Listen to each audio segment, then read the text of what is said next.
Good evening, good evening, good evening. Welcome back to Intro to Spiritual Care. In case you don't know who I am, this is your first time watching. I am Renita Walker, also known as the Funky Chaplain.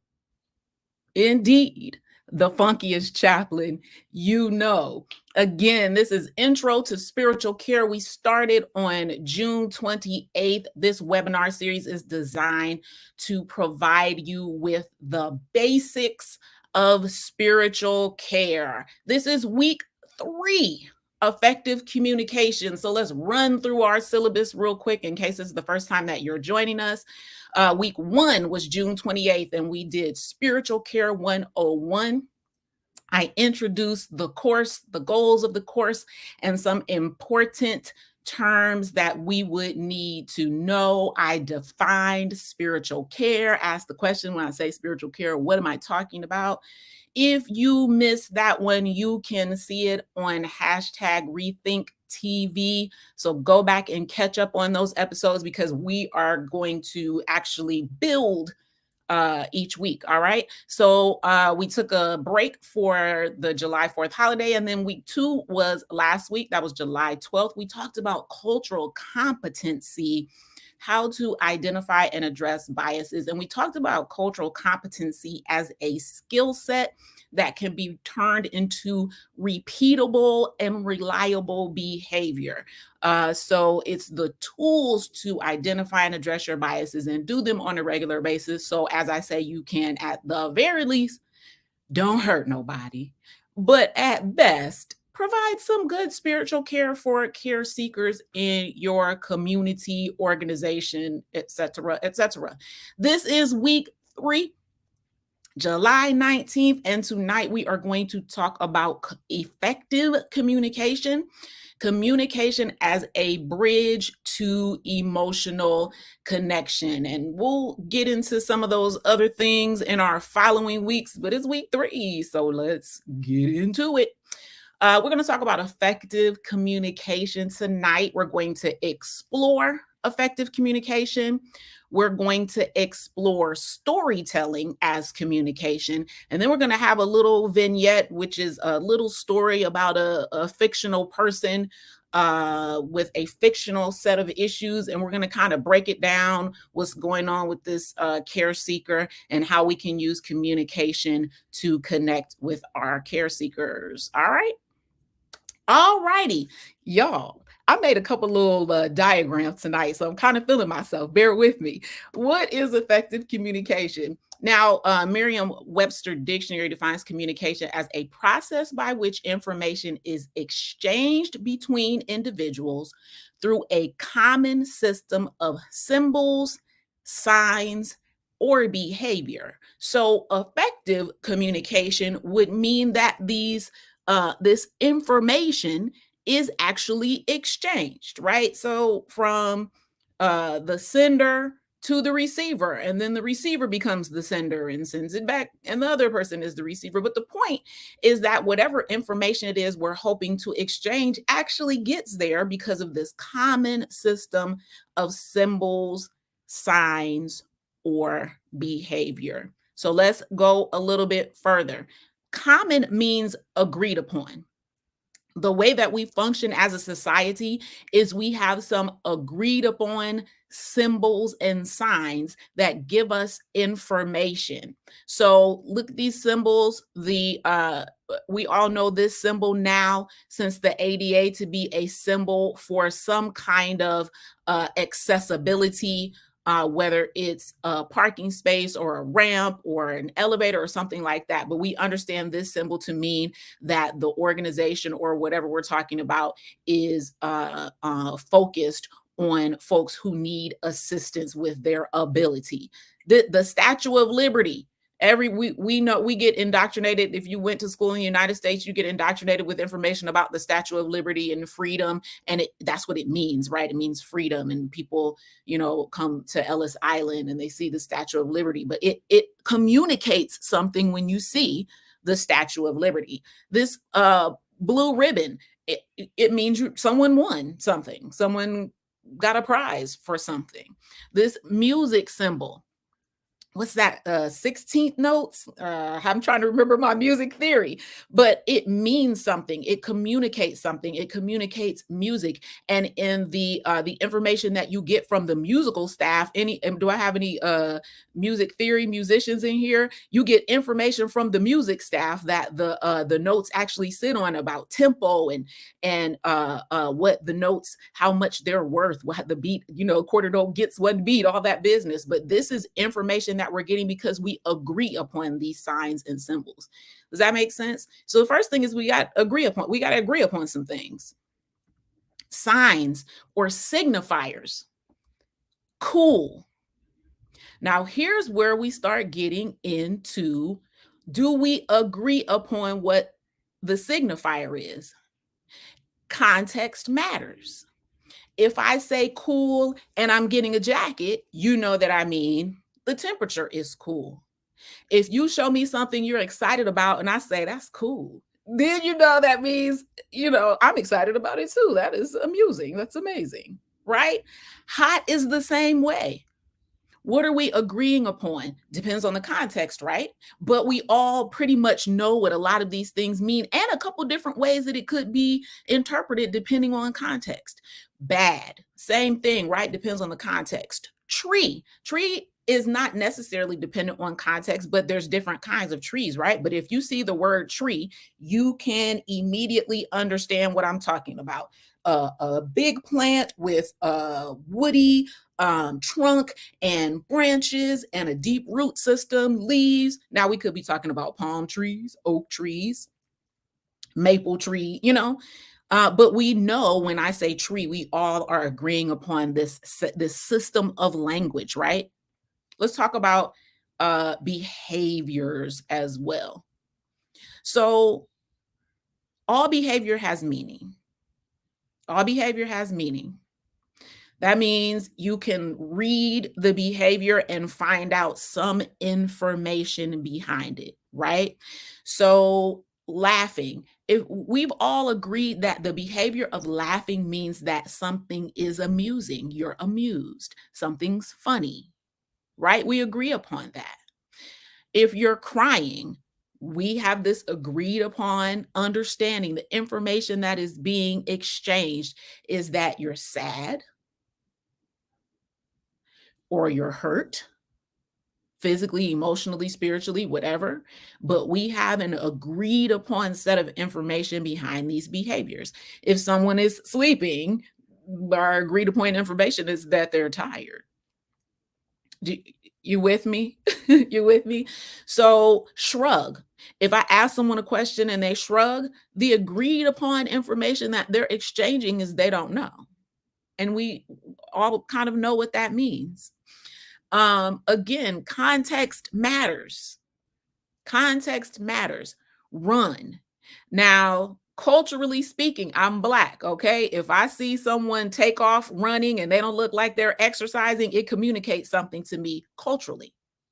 Context matters. If you're running, you don't look like you in exercise clothes, and then I see a whole, group of people running after you, I'm interpreting danger. That's the information that I'm getting, and I'm probably going to run with you away from the danger. Do you understand? Do you understand what I'm saying? Feel free to comment if there's anything that you have some questions about or you want some information about. But all behavior has meaning. So when your care seeker is in front of you, their behavior has meaning, and we're all interpreting behaviors all the time. All the time. If you're talking to someone and they yawn, they're either tired of what you're talking about or they're tired, right? Right. And so we have this agreed upon system that we're using. Now,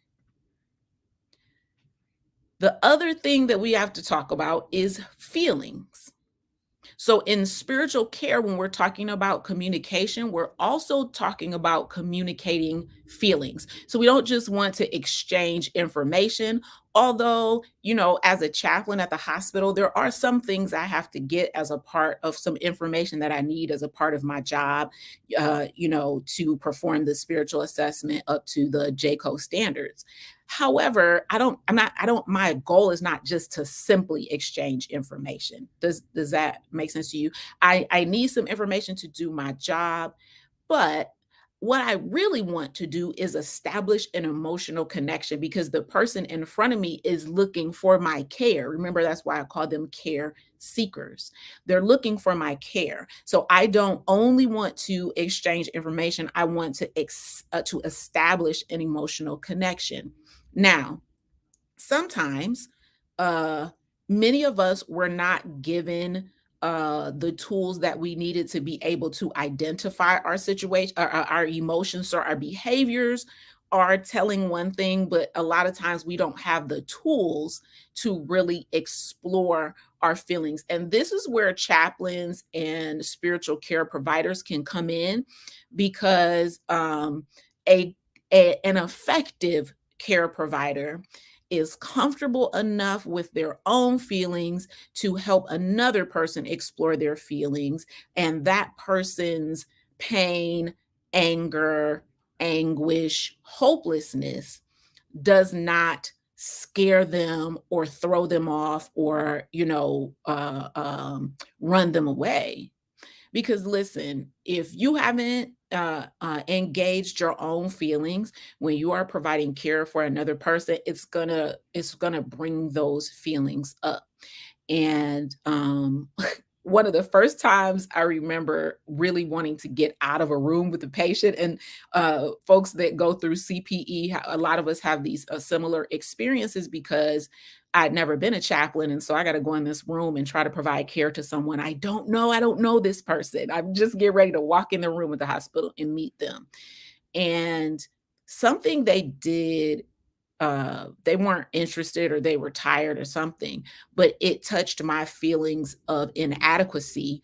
And I was kind of offended, and I was like, I got to get out of here. They don't want me.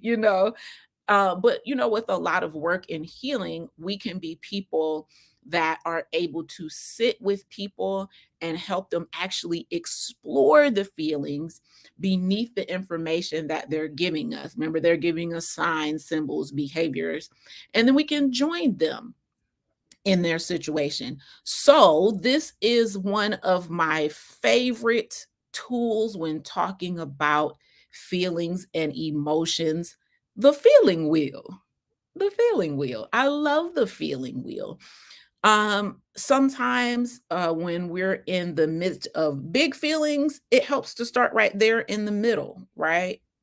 So, sad, mad, scared, peaceful, joyful, powerful, very kind of broad categories, but I can pretty much tell where someone is in that category, right?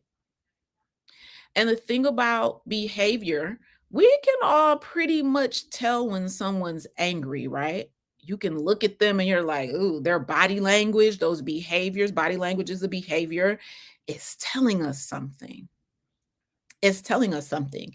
And instead of kind of leaving someone in that, you can actually help them explore what's going on in their body that they're communicating, right? It's talking about communication here. Explore what they're communicating and then actually help them sit with those feelings, feel them. Don't be afraid to feel them, don't run away from them, but actually feel those feelings. And we often say in chaplaincy, the only way out is through. You have to feel and walk through difficult feelings with people because they're going to have to feel them. They're going to have to feel them. And why not be a safe space where people can feel those feelings and not feel judged or rushed or anything like that? That's one of the gifts of spiritual care, is that we provide a safe enough space for people to really sit in difficult feelings and explore them and feel them and have the safety of, a holding container where we're walking through the thing with them. We are joining them there. Okay. So this is the feeling wheel. Great tool. And you can find this online. There's a lot of different versions of the feeling wheel. Find one that you like that can help you process with people. And we're going to use it during our vignette in a little while. So we'll come back to it. All right. All right. Now, here's the problem. If we want our communication to be effective, then we really have to be attentive to any barriers to effective communication. So last week, we talked about cultural competency. And remember, cultural competency starts with the individual's social location. Remember, social location can and remember, this is not, you know, there's no need for judgment. Like, this is just what we come with, and it's okay, but we've got to be aware so that we can engage it constructively, right? So we've got biases that lead to judgment. The way to suss out those violences is those biases is to explore our social location. And remember, you can go back on #Rethink TV and watch last week, so you can learn about cultural competency, so you can understand a little bit more. Social location lends a specific context to signs, symbols, and behaviors. And so an example of this is cultural test bias. So one of the things that researchers found out when they looked at uh, standardized testing and success, scores with standardized testing, is that the test itself had a cultural bias. So, for instance, one of the big examples they use is a picture of a couch. Well, depending on where you're from, it's a sofa, right? So if I'm taking a test and it's the only choice that's right, in the multiple choice is couch, but I know it as a sofa, then I don't have a correct answer. Now I have to guess. But those things happen with regional differences. They happen with cultural and racial differences. And so they found that the tests were biased. And so the context was not familiar to everybody that was being required to take these standardized tests.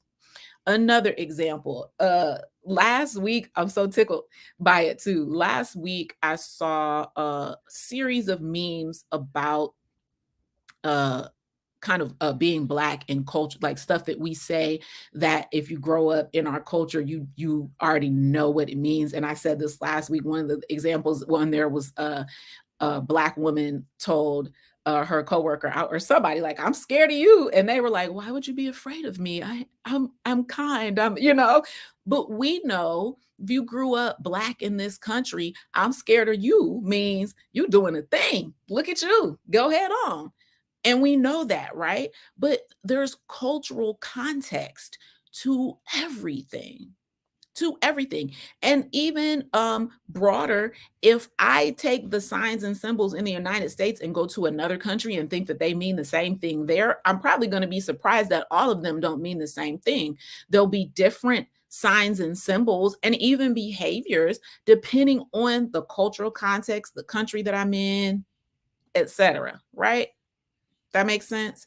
And so those biases can actually be a barrier to effective communication. And so one of the things about communication, one of my educators, CPE educators, used to say, "When in doubt, check it out." If you're communicating with someone and you think you've said a thing, but their response to you is a little different than you were expecting, when in doubt, check it out. And one way to do that is to say, "What are you hearing me say?" And listen, you can use this in your relationships with your friends, family, and care seekers, because one of the biggest problems in relationships is communication or difficulty with communication, because we bring all that cultural stuff with us and we think we're saying a thing but the receiver is not receiving what we're saying. It's being blocked, it's being warped by cultural bias. And so, like a very simple way, what are you hearing me say? And that gives the receiver an opportunity to tell you what they're hearing. And then you can clarify, okay, what I intended, or maybe a better way to say this is. And that's how you really have a good communication people is with people, is that you recognize that you have these biases and you have these specific contexts, and you're paying attention to the other person's behavior to see if what they're showing you demonstrates a sense of understanding. And if it doesn't, they look lost, they look confused, their conversation with you is like, what? Check it out. When in doubt, check it out. Just ask the question, what are you hearing me say? What are you hearing me say?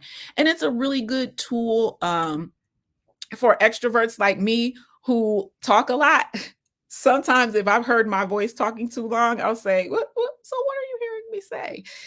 As a way to as a boundary for myself, as a way to slow myself down, to make sure that the care seeker is getting what they need. I don't want to just be talking. I want to be making a connection with them. So it's, what are you hearing is one of those questions that you can use that really will help you determine, evaluate whether your communication in that moment is effective.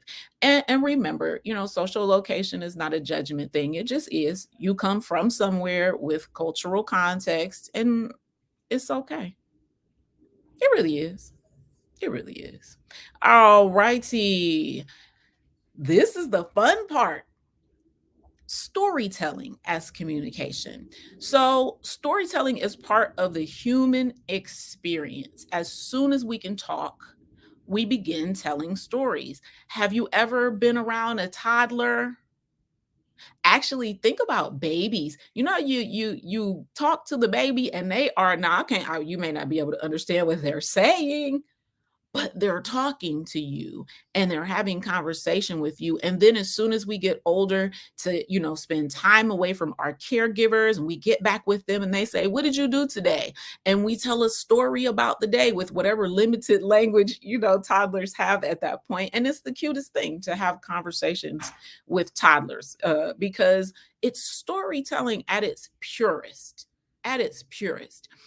In storytelling, the information is often related to acceptable cultural values, morals, and norms. That's what's passed on through stories in our society. So, from the time we are young, we are inundated with fairy tale tropes of the poor princess who needs saving, the prince whose only identity is in saving the princess.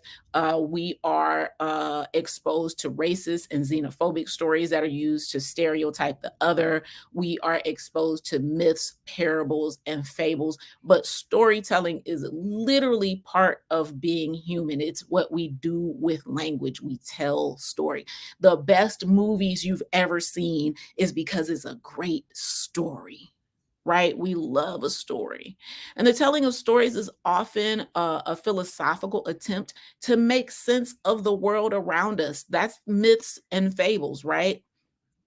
Think about myths about creation, myths about, and listen, Christianity is not the only religious tradition that has an understanding and a story of creation. So there are many creation myths that different cultures have, and it's an attempt to tell us what we should believe often, right? And make sense of the material world, and sometimes make sense of the immaterial world around us. And so one of the things that you have to begin to look at when you have care seekers that are telling you stories, you have to be looking at the information, the signs, the signals, and behaviors, and thinking about, with their social location, what are the cultural values, morals, and norms that are passed on through the stories that they've been told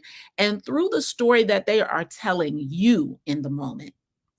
Because their story is telling you something about their values, about their morals and about what they have been uh indoctrinated with.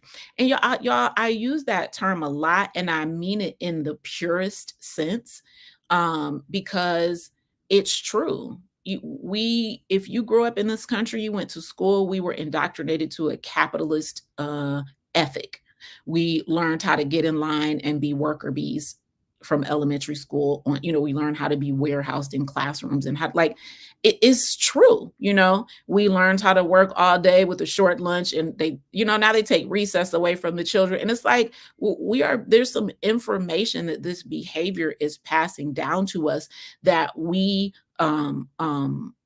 it's embedded in us, and unless we are exploring it, again, this is a part of social location.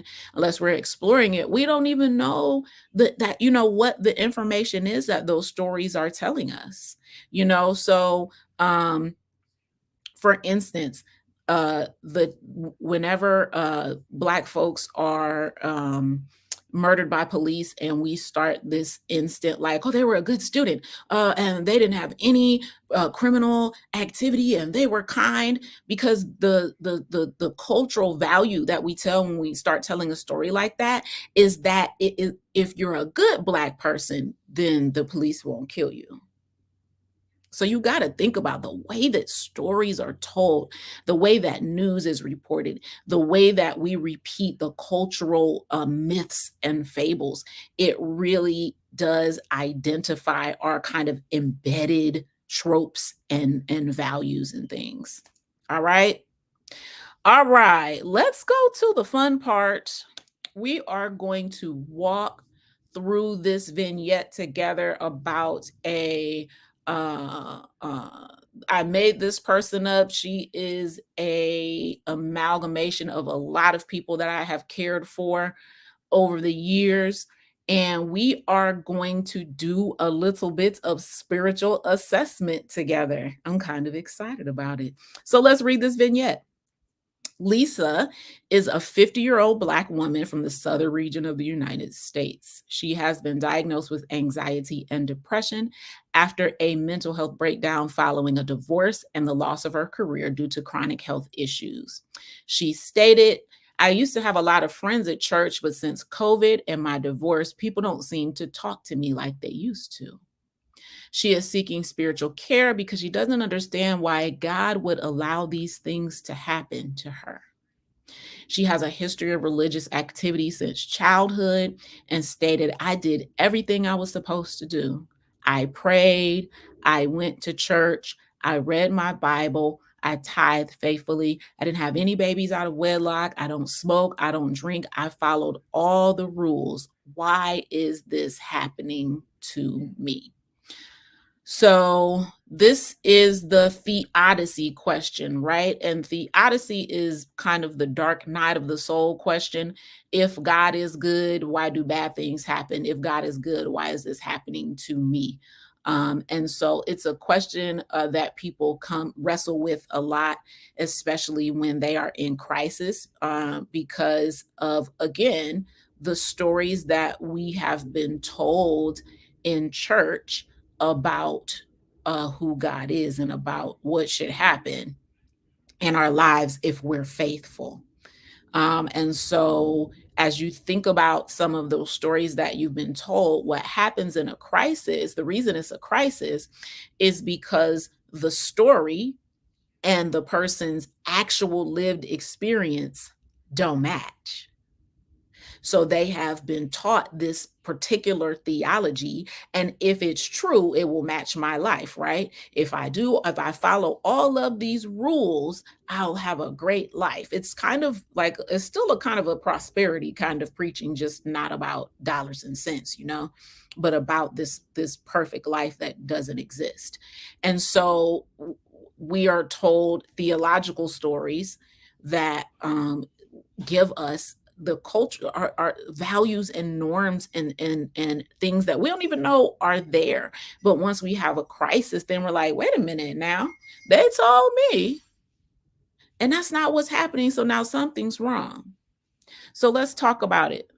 So remember last week, or the first week, excuse me, I said, when I say spiritual care, I'm talking about an assessment, a care response, and a plan. So, assessment, I need to figure out what's going on here. Care response, what can I do about it right now? And a plan, how can I continue to do something about it as we go? Okay, assessment, what is happening? What are the issues in front of me? So let's talk about Lisa, right?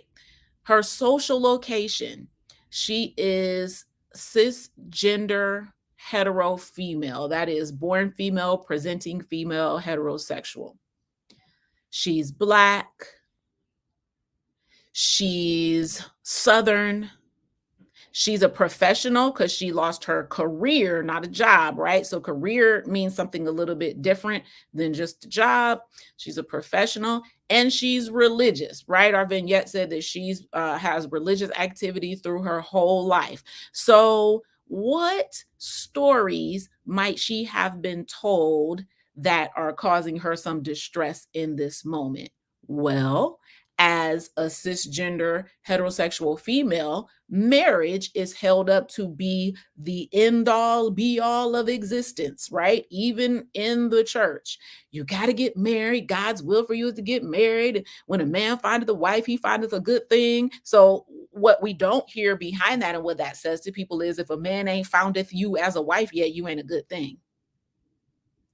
And people carry those things around.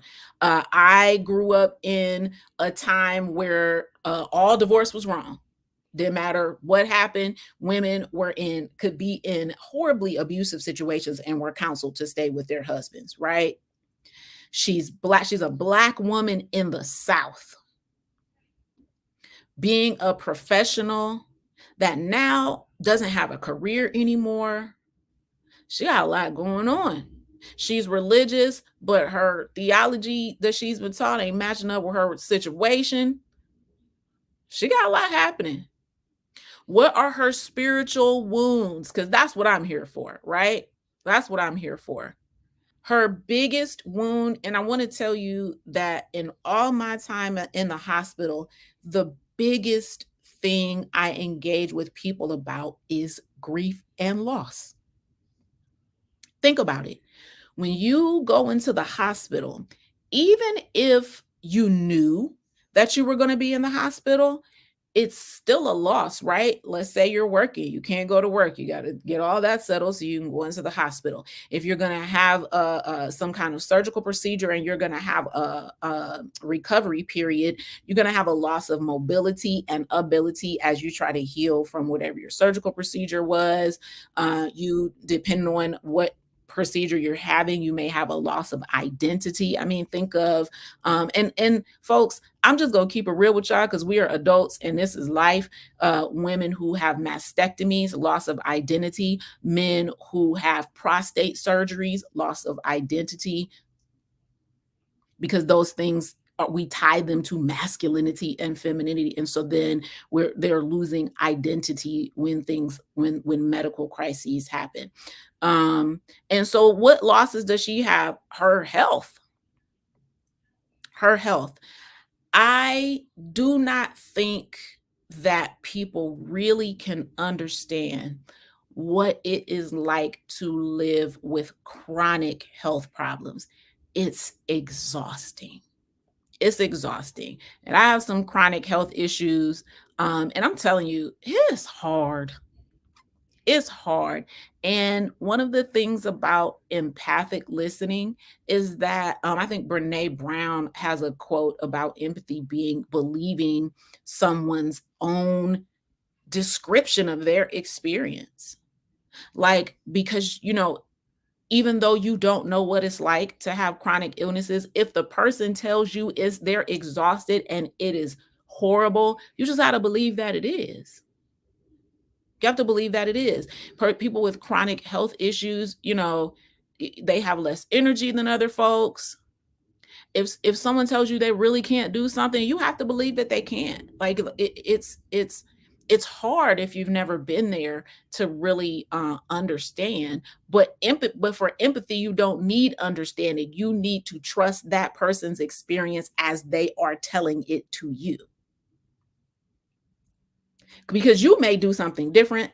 You may experience it different. So you cannot run it through your filters and biases. You have to accept what that person is telling you as their truth, and you have to meet them right there. Multiple losses, right? So her health, her marriage, and that comes with a loss of identity as well. She's a Black religious woman. Wife was, right, the top, the thing that you wanted.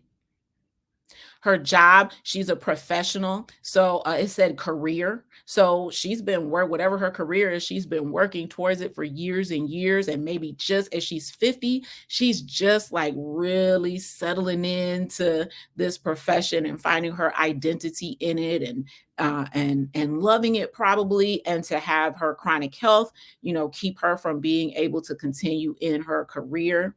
That's a serious loss.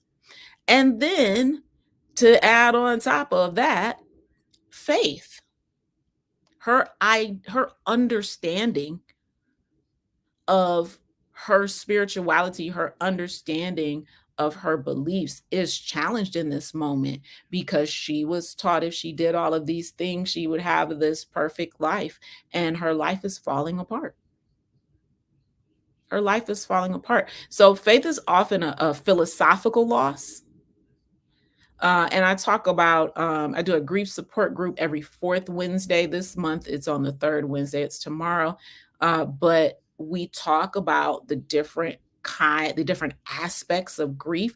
And the philosophical aspect is really, really important, because if I had this set of values and beliefs that is now challenged by this crisis, and I don't believe them anymore, my foundation is real rocky right now. I feel unsteady. Does that make sense? I feel unsteady. The things that I thought that I believed, the things that I was taught to believe, the information that was given through these stories, it's not true. Because if it was true, it's true for everybody, right? So if following the rules means I get a perfect life, it doesn't matter that one person had it and the other one. It's got to be true for everybody, or it ain't true. And so when crisis challenges folks' faith and identity and spiritual beliefs and values, it is a shaking. It's disorienting. It's disorienting. People don't know which way is up. You know what I mean? It is disorienting. All right. She's also got some economic issues. So here's the thing: just because I'm a spiritual care provider doesn't mean that I can ignore the other issues that this woman has. Why? Because we got to take care of our lower level. It's Maslow's hierarchy. I remember Maslow's hierarchy. If you've never seen that before, look it up and do a little bit of study. Maslow's hierarchy says that until the lower level needs are met, we can't really get into the higher level needs. So if my food is insecure, my housing is insecure, my safety is at risk, I can't really even get into the kind of spiritual needs, because my basic human needs are not being met. And so I can't just like, I'll just take care of the spiritual part, but I got to look at everything, right? So she's got some economic issues as well, right? So her chronic health means that she can't work. We don't know if she has disability or not, but those are things that we can explore, because she's got some economic issues right now with her job loss. She lost her career. She's divorced. So she might be going from a 2-income household now to a 1-income household. She had a career, so she may have student loans, you know what I mean? But like, there's really practical implications of what's happening with her. So, divorce it's an economic issue. It has economic consequences. It also costs money to go through a divorce, right? And so her job loss. And then we don't know, what other kind of economic issues she might have, but this we know from this story. And of course, we're going to explore with the care seeker, and we're going to get to that next. Now, it's also important to think about what her barriers to care will be, because those are things I have to think about when I am doing my plan on how I'm going to help, how I'm going to provide some ongoing care and support and assistance for whatever it is that I'm assessing. Okay, so her barriers, she's got a poor support system. Her husband probably was the biggest part of her support system if they lived in the same household. She's got chronic health issues, and she says with COVID and the divorce, the church family doesn't talk to her as much as they used to. And y'all, I cannot count the number of times where that is a story that I hear from care seekers. So, and listen, I'm not even really judging it, but I think that perhaps our ministries can be a little bit more intentional about providing care when people are going through crisis, especially a divorce, because it's so public. And sometimes people feel forced to take sides and that kind of thing. But we've got to do a good job about providing care for people who, like, if you have a church and somebody's getting divorced and then they just disappear, what ministry is checking up on these folks? She's got chronic health issues. She may not be able to come to the church, but what part of our ministries are now engaging people that are gone? And we're like, I wonder where they went. Like, what kind of support system can you have within your ministry to make sure that people don't fall off the radar like that? Like, even if you got people taking sides, but someone needs to check on these folks that are and I'm a little bit on a soapbox here about divorce, because I just have seen people really harmed and abandoned by churches when they are going through a divorce. And again, I don't know if it's an intentional thing or people just get overlooked, but let's do better with that. All right. Okay. So now I know what the problems are. My care response is, what can I do about it now? The care seeker has come to me, or in the hospital, of course, I've gone to them sometimes. And what can I do about it now? Empathic listening is always first, and it is the goal. Empathic listening is the goal. My goal is not to solve a problem.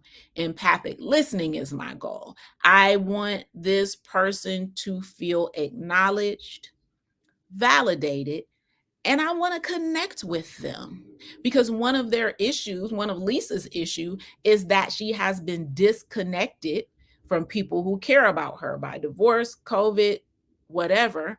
And so my goal at that point, one of the things I can identify is she's probably very isolated. So my goal is to connect with her, and empathic listening is the way to do it. Now, how do I do that? When Lisa tells me her story, I'm going to tap into what I'm feeling in the moment. And then I'm going to say, yeah, I imagine you might be feeling angry. Can you imagine how she might be feeling angry? You did all the things, you followed all the rules, you did everything they told you were supposed to do, and here you are with your life in shambles. I imagine you might be angry. Or I imagine you might be feeling sad. And this is where the feeling wheel is going to be your friend. If she says, yeah, I am angry, or she might say, no, I don't know what I feel, that's where the feeling wheel is going to be my friend, because I pull the feeling wheel up in my sessions all the time, not necessarily at the hospital, but sometimes when I'm doing individual virtual sessions, or when I do my grief support group, I pull that feeling wheel up all the time, because sometimes it's hard to identify a feeling, but once you see them in words and colors in front of you, sometimes people are able, most of the time, honestly, people are able to choose, what they might be feeling. And remember, grief is a myriad of feelings all happening at the same time. That's what makes it disorienting. Because, for example, she may be really glad that she's getting a divorce, but she also may really feel ashamed because of what she was taught about divorce. And so, allowing her to walk through her feelings and that must really be difficult is a way to engage and to help people because you want them to continue telling you their story. Continue with the storytelling. That's what you want. That must really be difficult. It is. How is it difficult for you? What's the most difficult thing? You're trying to get them to continue to tell that story because in telling the story, they're discovering something, they're exploring, and they're able to feel those feelings. Remember, our engagement is exploratory, not prescriptive. The care seeker is the expert on themselves. If you really will believe that the person in front of you is the expert on themselves, you will go a lot further towards connection. And remember when Chaplain Baxter was here last week on our cultural competency episode, we talked about, ask you have to ask the care seeker, well, what do you think you need? What do you need? 9 times out of 10, they know what they need. And if they don't know in that moment, explore with them. Explore with them. What kind of support do you think you might need as you deal with your chronic health issues? What kind of support do you think you might need as you are healing from divorce? What kind of support do you think you might need as you really question and wrestle with God and wrestle with your theology more than God, wrestling with your theology? So, what do you think you need? How can I care for you today? That's a huge one. I love using that one because when I was in training to be a certified educator, my mentor, my training educator asked me, well, what do you need from me? I had no idea because in my context, where I'm from, the baggage that I bring with me, I was taught to take care of everybody else. And a lot of Black women have this similar upbringing, taught to take care of everybody else without attention to myself. And so she asked her asking me what I needed was I got angry one time, like, stop asking me that. Stop asking me that. Because I didn't know. I hadn't taken any time to explore my own needs. And so sometimes that could be a place of liberation for someone that you might be the first person in their life asking them, well, what do you need? How can I care for you? And allow them time to sit in that and to think about it and to engage with themselves about what they need and maybe engage with you about why it's difficult for them to figure out what they need.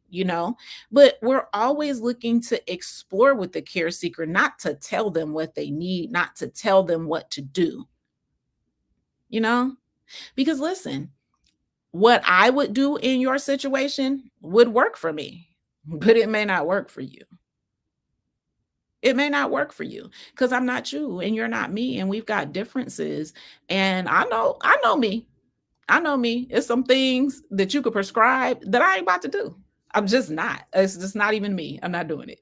But people know what they need. They do, and they know the kinds of things that are going to work for them.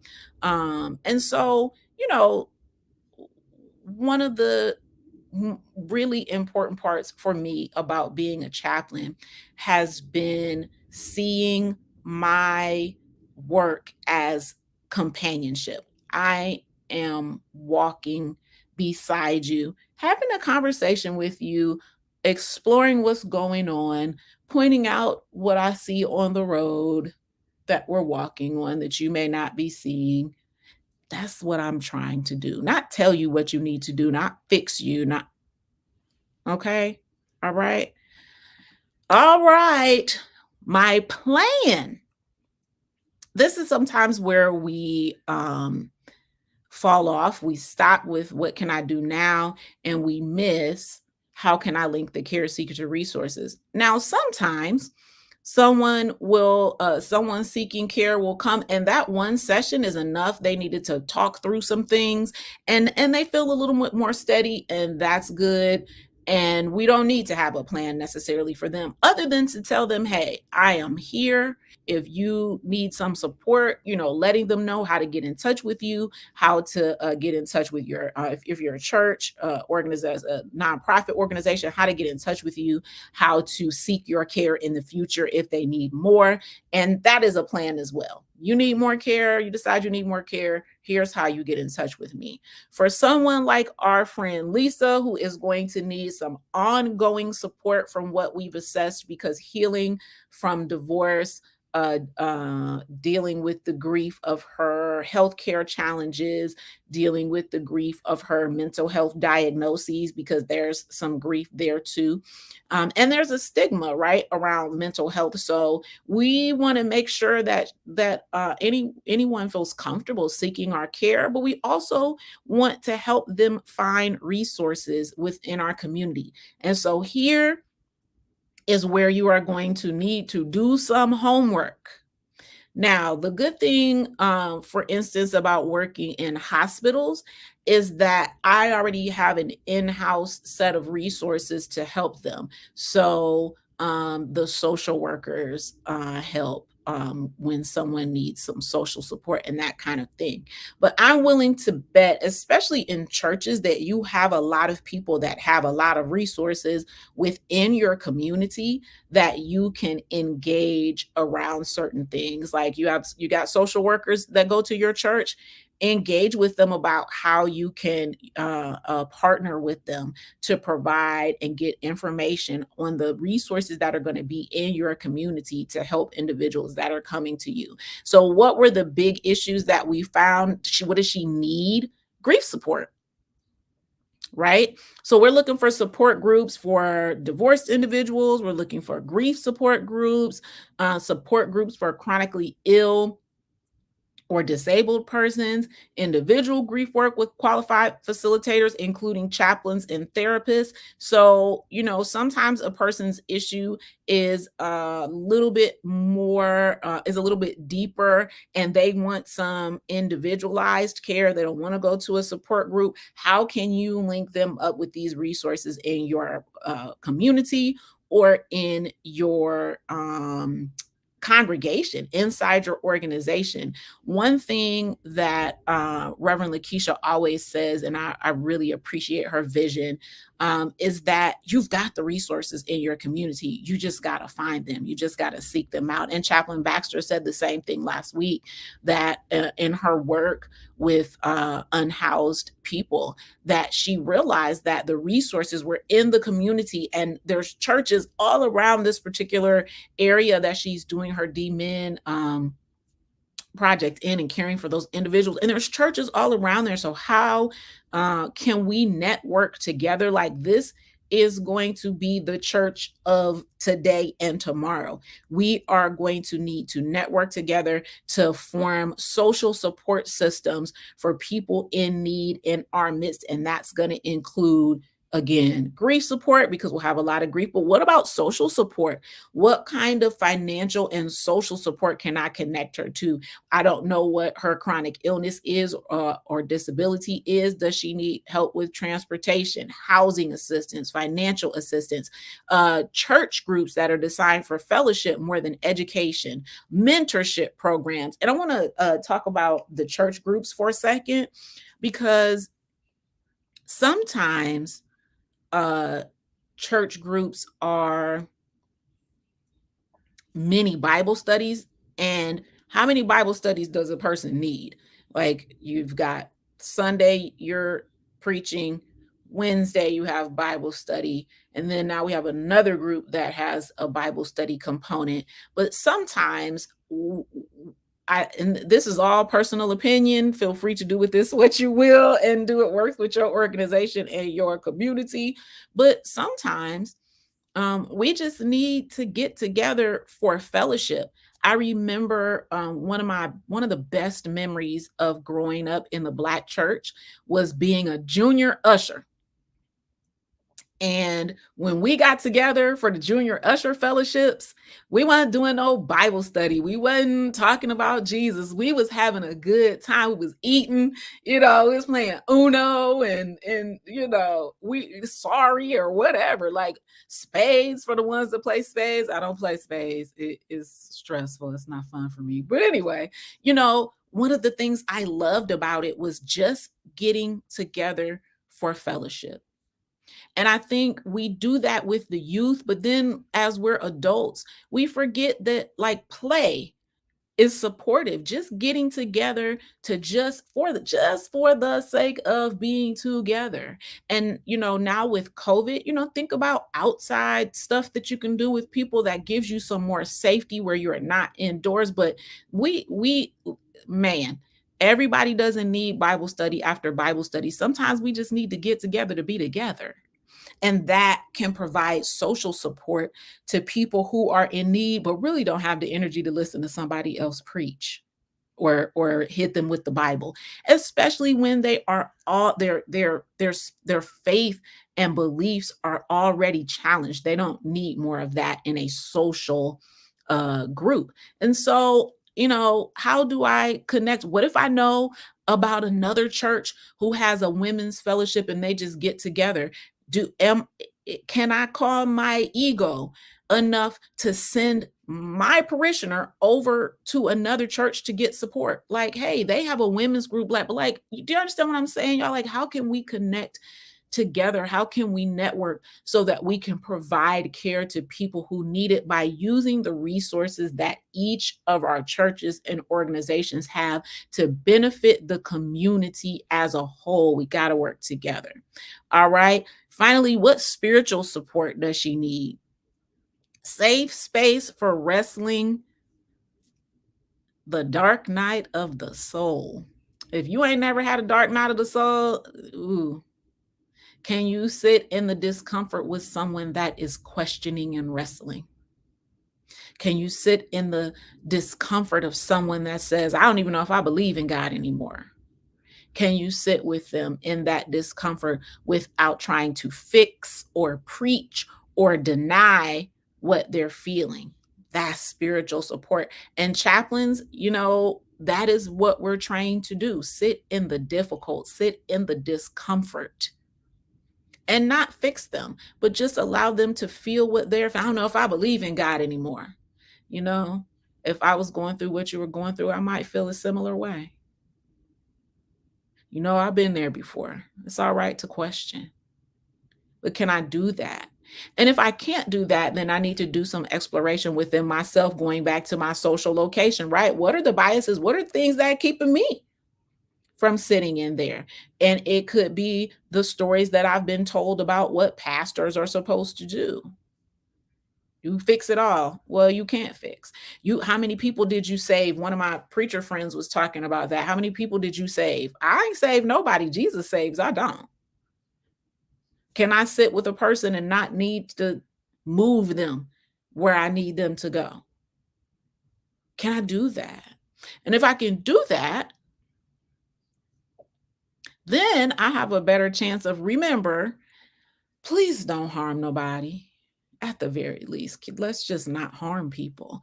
But at best, we want to provide them some effective spiritual care. Well, that was a lot of information this evening packed in here. I wasn't sure I was going to make it, but I did. Where can you learn more? Is that what you're asking right now? I'm glad you asked. You can learn more on YouTube. That's where the first two webinar series episodes are going to be, and this one will be there as well. Hashtag Rethink TV. You can look for Rethinking Church Strategies on Facebook, Or you can go to my website at renitawalker.com if you would like to continue this with either individual support and education, or bring me to your organization and help you put some plans in place to provide spiritual care to your congregation, parishioners, and stakeholders. Well, again, my name is Renita Walker, also known as the Funky Chaplain. It has been my pleasure to be with you this evening. I hope that you got something that you could take with you. If you would like to continue to connect with me in this video, I'll answer any questions you may have that you put in the comments. And again, I'm available at renitawalker.com. Thank you so much for watching. We are going to bring this education far and wide for everyone that wants to learn how to provide effective, compassionate spiritual care. All righty. I'll see y'all next time. Bye.